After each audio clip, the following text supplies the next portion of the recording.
1. 위험은 중국인들을 스토킹한다. 2. 재해가. 3. 중국은 어둠 속에 있다. 내 채널의 시청자를 환영합니다. 이것이 오늘 뉴스의 주요 내용입니다. 중국 정부의 어리석음 때문에 사람들은 공포 속에 살고 있습니다. 산샤댐은 중국 최대 규모지만 저렴한 자재로 건설됐다. 지난 2009년 완공된 산샤댐. 높이 175m를 자랑해 세계 최대의 수력 발전 능력을 가진 것으로 유명했었죠. 그런데 2021년 중국에서 또 다른 초거대 댐이 완공되어 화제라고 합니다. 템프 국제공항, 라사린즈 고속철도와 함께 시진핑 3대 과제 중 하나로 평가되는 중국 최대의 댐이라고 하는데요. 하지만 이 댐이 완공되어 중국 국민들은 자랑스러움을 느끼는 것이 아니라 오히려 거대한 공포를 느끼고 있다고 합니다. 오늘은 이에 대해 알려드리겠습니다. 진정한 맛의 고장이라며 백종원 씨도 극찬을 아끼지 않았던 스촨성. 이곳에 새로 지어진 댐이 세간의 이목을 집중시키고 있습니다. 높이 300m 중국 최대의 크기로 이전부터 중국의 자랑으로 불려왔던 산샤댐에 비해 무려 2배 이상 거대한 크기라고 하는데요. 이 댐의 정체는 바로 스촨성과 원난성 사이에 지어진 바이어탄 댐입니다. 그런데 최근 이 댐에 관한 충격적인 소식이 들려왔습니다. 개미 구멍 하나가 큰 제방을 무너뜨린다는 속담이 있죠. 하지만 바이어탄 댐에는 개미 구멍이 아니라 엄청난 크기의 균열이 관측된다고 합니다. 지어진 지 얼마 되지도 않은 바이어탄 댐의 20m 내의 크기, 균열이 곳곳에 나타나고 있는 것을 확인할 수 있는데요. 시진핑이 이 소식을 듣고 급하게 중국의 인자 리커창과 함께 전문가들을 파견해 확인했지만 함께 파견된 전문가들은 이 균열들을 보고 절망이 가득한 표정으로 돌아갔다고 합니다.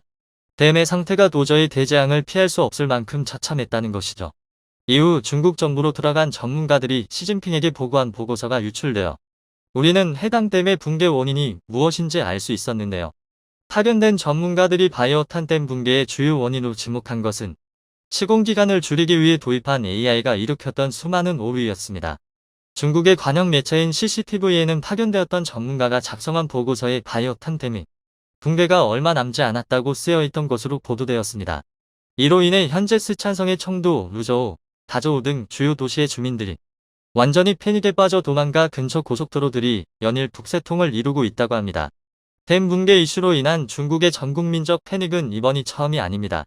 지난 2020년 기존 중국의 가장 큰 댐으로 평가되었던 산샤댐이 기록적 폭우로 인해 무너질 위기에 처했습니다. 산샤댐이 무너지면 산샤댐이 막고 있던 장강 유역에 있는 모든 중국의 도시가 수백억 톤의 물에 완전히 쓸려나가게 되는데요. 2020년에는 운이 좋아 산샤댐이 무너지지 않고 버렸지만 산샤댐의 형태가 심각하게 변형될 정도로 위태로운 상태였다고 합니다. 중국 북부의 내몽골 자치구 후룬베이얼에서는 이상기후로 인하여 이미 댐이 연쇄적으로 붕괴하여 수백 명의 인명피해를 내었다고 합니다. 그러나 스촨성 주민들에게는 이런 기록적 폭우보다 더 두려운 것이 있다고 하는데요.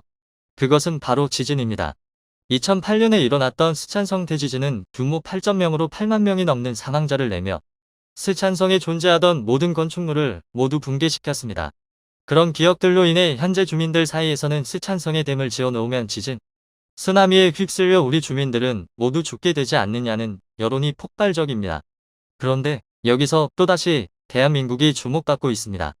지난 2019년 삼성건설이 칠레에 지은 빌딩이 9.0의 강진로 버튼에 한국 건설사들의 기술력이 화제가 되었었죠. 그중 하나인 현대산업건설에서 중국에게 바이어탄 댐 건설을 수주했었지만 한국 건설사라는 이유로 거절. 그 결과가 부실공사라는 사실은 중국 사회를 충격으로 몰아넣었습니다. 이런 분노와 비난의 화살은 고스란히 중국 공산당을 향했는데요. 능력도 되지 않는 중국 건설사가 들어본 적도 없는 공법과 말도 안 되는 시공기간으로 지진이 많은 스촨성에 저런 위험한 건물을 짓도록 허락했던 것이 공분을 사고 있다고 합니다. 결국 중국 정부는 쓸데없는 고집을 부리며 한국 기술로 댐을 짓지 않음으로써 바이어탄 댐 붕괴와 수만 명의 인명피해를 초래한 근본적 원인을 제공했던 것이죠. 현재 댐 붕괴 우려로 인한 중국 내 여파는 엄청난데요. 스촨성 주민들은 바이어탄 댐 붕괴의 여파를 피해 도망치고자 고향을 버리고 고속도로에 몰려들어 아수라장이 되었다는 소식입니다. 이미 청두에서 서안으로 향하는 108번 고속도로는 마치 영화 투모로우를 생각나게 하는 패닉과 교통체증, 자동차 소음으로 가득합니다. 스촨성에서 도망쳐봐야 서안이 아니면 이창으로 향해야 하는데 이창은 산샤댐의 붕괴로 가장 먼저 초토화될 테니 서안으로 몰리는 것이죠. 공포에 찬 스촨성 주민들의 대이주를 본 중국 시안의 시장인 리밍류안은 고속도로를 급하게 차단하고 스촨성의 주민들이 다른 도시로 향할 것을 유도하겠다는 입장을 밝혔습니다. 이미 이창의 주민들이 작년부터 시안과 산서성 등지로 이주해 상대적으로 안전하다고 평가받은 산서성은 인구 과부하 상태에 이르렀다고 하는데요. 그 때문에 지역 물가가 요동치고 지역 생필품 공급이 도저히 수요를 쫓아가지 못해 산서성 전체가 엄청난 경제적, 사회적 피해를 입고 있다고 합니다. 다른 한편 미처 108번 고속도로를 타고 피난하지 못한 이들은 근처의 고지대로 피난에 정착하는 것을 선택한 모양인데요. 현재 스촨성 근처의 고지대는 산림이 점점 사라지고 마치 6.25 당시 부산과 같은 달동네촌이 빠른 속도로 형성되고 있어 화제입니다. 고지대 대이주로 인해 스촨성과 원난성 근방의 땅값이 5배 폭등. 스촨성 주민들의 공포를 짐작해 볼 수 있는 대목입니다. 중국 최대의 댐으로 템프 국제공항, 라사린즈 고속철도와 함께 시진핑의 대표적인 치적으로 알려진 바이어탄 댐. 그 댐의 다른 이름은 스촨성의 지진과 800만 미터에 달하는 수량의 하중을 견뎌야만 하는 부실공사 댐입니다. 바이어탄 댐은 지금도 스촨성 주민들의 안전을 위협하고 있습니다. 반면 중국인들은 부자와 빈자 사이에 불균형에 빠져들고 있다. 최근 20대와 30대가 영혼까지 끌어모아 대출을 받아 집을 사고 있다고 해서 자주 쓰이고 있습니다. 집값이 빠르게 상승하는 가운데 특히 전세 가격이 폭등하면서 매매 가격과 큰 차이가 나지 않자 이제는 빚을 최대한 지고서라도 집을 사버리는 20에서 30대가 늘어난 것인데요. 대출을 받지 못하는 저신용 등급자들이나 곧 전세 계약이 만기되는 이들은 이미 오를 대로 올라버린 부동산 가격을 감당하지 못해 불만을 토로하고 있습니다. 이에 정부는 최근 해결책으로 상가, 공장, 관광호텔 등을 임대주택으로 전환해 공급할 것이라는 계획까지 내놓았습니다. 국토교통부와 기획재정부가 발표한 바에 따르면 총 공급 물량은 10만 호 이상으로 한국토지주택공사가 공실인 집을 사들여 임대를 하는 방식입니다. 이낙연 민주당 대표는 작년 10월부터 금년 10월까지 1년간 통계를 보면 서울시 인구는 4만 명이나 줄었는데 가구 수는 9만 6천 가구 늘었다. 가구 분리와 1인 가구가 폭발적으로 늘고 있다. 그것에 대해 충분한 대비가 없었다 전했습니다. 관광호텔은 사실상 1인 가구 맞춤형 레지던스이기 때문에 이를 적극적으로 활용한다는 취지입니다. 이와 관련해 비판의 소리도 적지 않습니다. 한 네티즌은 자기들이 살 집 아니라고 문짝이랑 방만 있으면 다 집이라고 생각하는데 국민은 주거 환경과 입지 그리고 학군과 주위 생활 환경 등을 고려해서 집을 선택하고 있다 말했고 또 다른 네티즌은 임대주택 살아도 놀림을 당하는데 공장 리모델링한 집에 살면 어떤 놀림을 당할까? 관광호텔 주변에는 유흥업소가 즐비할 텐데 라며 주변 환경에 대해 걱정하는 이도 있었습니다. 자, 그런데 여기서 이상한 점이 있습니다. 분명 내년부터 다주택자에 대한 종합부동산세와 양도소득세가 상당폭 인상됩니다. 1가구 2주택자가 내년 7월 10억에 산 아파트를 15억 원에 팔아 5억 원의 차익을 남겼다면 양도소득세로 3억 원을 내야 합니다. 이 때문에 상당수의 다주택자들이 이미 자신들이 보유한 부동산을 팔았는데요. 이상하게도 여전히 집값이 떨어지지 않고 있습니다. 그 이유는 충격적이었습니다. 한국에서 한국인들에 대한 부동산 규제는 강화되고 있지만 외국인에 대한 규제는 그대로이기 때문이죠. 특히 외국인들은 고강도 대출 규제가 적용되지 않는 해외 금융기관에서 돈을 빌려 한국 부동산에 투자하고 있는데요. 여기에서 핵심은 중국인 차이나몬이었습니다. 홍콩 사우스 차이나모닝 포스트는 한국 고급 아파트에 대한 중국인들의 관심이 빠르게 늘고 있다. 서울 주택을 보유한 외국인 가운데 중국인 비중은 2015년 32.5%에서 작년 8월 기준 61.2%로 거의 2배 가까이 급증했다 보도했습니다. 충격적인 점은 지난해 전체 국내 아파트 취득 건수는 1만 5,310건이었는데 이 중에서 무려 66%인 1만 105명이 중국인이었습니다. 여기서 더 황당한 것은 아파트와 연립주택 등 2채 이상을 보유한 외국인 수는 6,042명, 3채 이상이 926명, 4채 이상이 924명, 심지어 한 외국인은 무려 133채나 보유하고 있었습니다.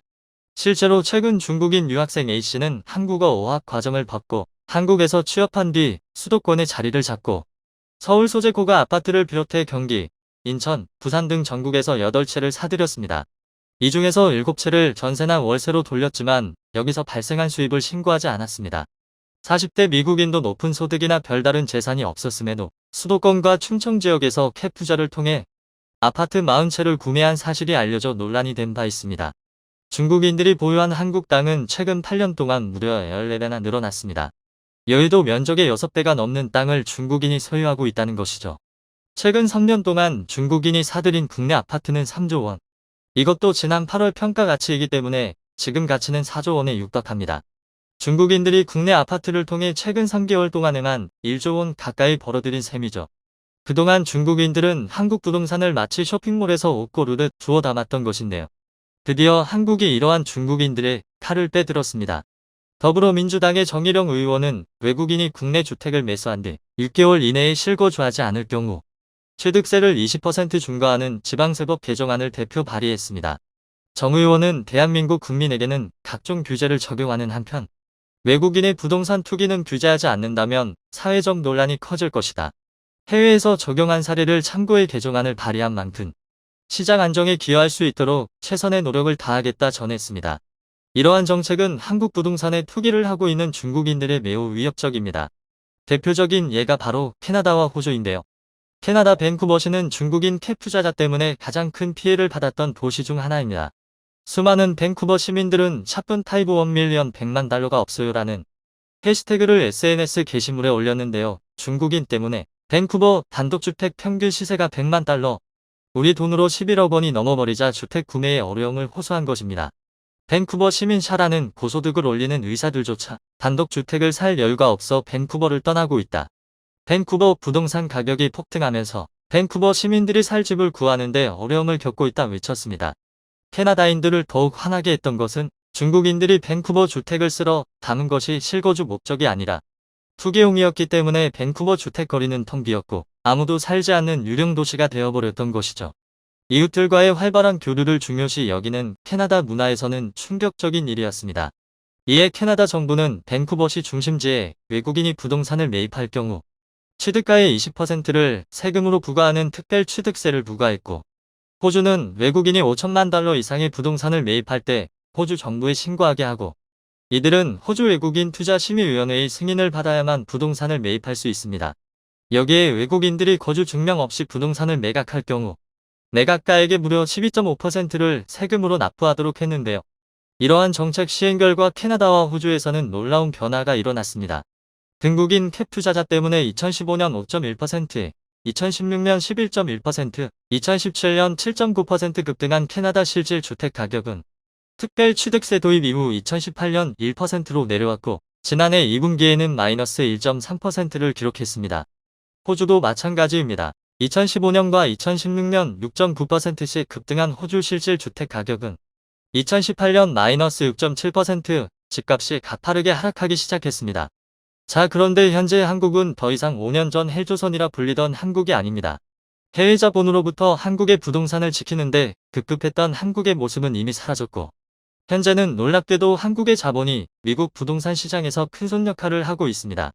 코로나19로 패닉에 빠진 미국인들과 유럽인들이 급매로 내놓은 미국 부동산을 한국인들이 싹쓸이하고 있다는 놀라운 소식이 전해졌습니다. 월스트리트 저널은 한국인들이 코로나19 대유행 기간 동안 미국 부동산을 공격적으로 사들이고 있다. 아마존의 로스앤젤레스 건물을 사겠다고 나선 18곳 가운데 절반이 한국 투자자였다. 지난해에는 7천억 원짜리 시애틀의 사무실 건물이 매물로 나오자 12곳이 매입 경쟁을 벌였는데 이 중 4곳이 한국 투자자였다.